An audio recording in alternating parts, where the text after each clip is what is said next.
ছাদ বাগানের বর্তমান অবস্থান ম্যাক্সিমাম ফল হারভেস্ট করে ফেলার কারণে এখন আর তেমন ফল নেই। এই যে আছে কমলা, কমলা মিষ্টি হয়, টক মিষ্টি আর কি।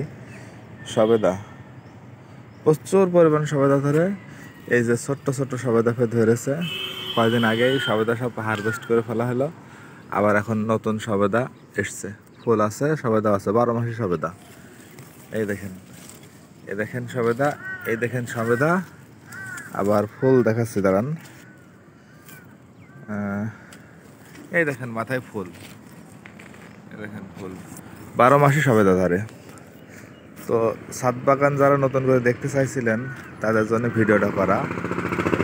ছাদ বাগানের এই অবস্থা। যদিও প্রথম পর্যায়ে ছাদ বাগানে অনেক বেশি যত্ন করা হতো, এখন আর সেভাবে যত্ন করা হয় না।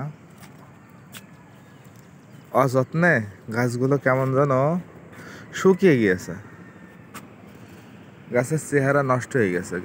গাছগুলো অনেক সুন্দর ছিল একটা সময়, কিন্তু এখন আস্তে আস্তে গাছের চেহারাগুলো নষ্ট হয়ে যাচ্ছে।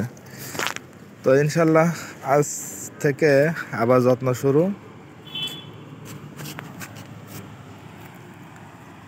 এটা আমার তেঁতুল গাছ, দেখেন।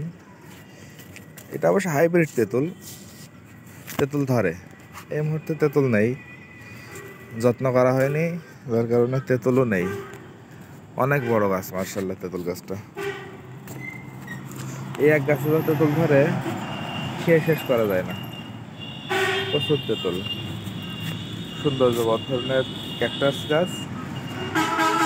এটা বলুন তো বন্ধুরা, এটা কি গাছ? এটা সেই ক্রিসমাস ট্রি। আমাদের খ্রিস্টান ধর্মের বন্ধুরা এই গাছটাকে খুব ভালো করে চিনে থাকবেন। ক্রিসমাস ট্রি, একে বলে ক্রিসমাস ট্রি। শরীফা গাছ, গত বছর আপনাদেরকে দেখাইছিলাম শরীফার ফল ফুল। সেই শরীফা গাছের এই অবস্থা, গোর অবস্থা। আশা করি 2 মাসের ভিতরেই শরীফার অবস্থা ফিরে নিয়ে আসবো।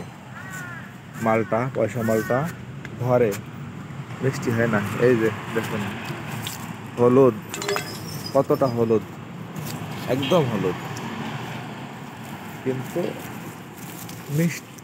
মিষ্টি তো ভাব খুবই কম, মিষ্টি নেই বললেই চলে। একদম হলুদ, হারভেস্ট করার সময় হয়ে গেছে, ওঠাই ফেলি। এতে কি হবে?